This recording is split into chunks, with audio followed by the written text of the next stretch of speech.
आंब season में गोटे आंबर किसी जिन बन एमती तो हो पारे आज बनवा आंब श्रीखंड मैंने मैंगो श्रीखंड बहुत टेस्टी बनवा मार्केट किनले बहुत दाम मिल किंतु आम आज 60 टंका रेडी करना मुझे 700 ग्राम रु कम हम दही नहीं भल भाव छाणी ना मैंने दही रू पानी को अलग करदे गोटे मलमल कपड़ा नहीं एमती टांगिक भी आप दही पानी बाहर करेंगे मुझे कौन कर जाली छांकिया रखी गोटे भारी जिनस रखी 2 घंटा पर देखला आराम से पानी आमर अलग हो पकईदे गोटे कप चीनी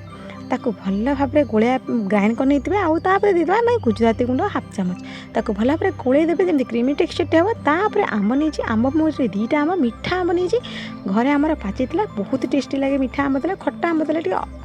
टिके खट्टा लगे तो मुझे मीठा आंब को ग्राइंड कर गोटे स्मूथ पेस्ट बन सारापर दही मिसी देती दही मिसी सारापर भल भाव गोलेबे फेंटे जमी पूरा क्रीमी टेक्सचर बन बहुत क्रीमी बने देखो मोर क्रीमी टेक्सचर पूरा बनिक रेडी एमती क्रीमी टेक्सचर हम बहुत बढ़िया लगे ताको आप 2 घंटा खंडे फ्रिज रखिदेवे ठंडा करने जमी सेट होमर एमती करके सेट कर फ्रिज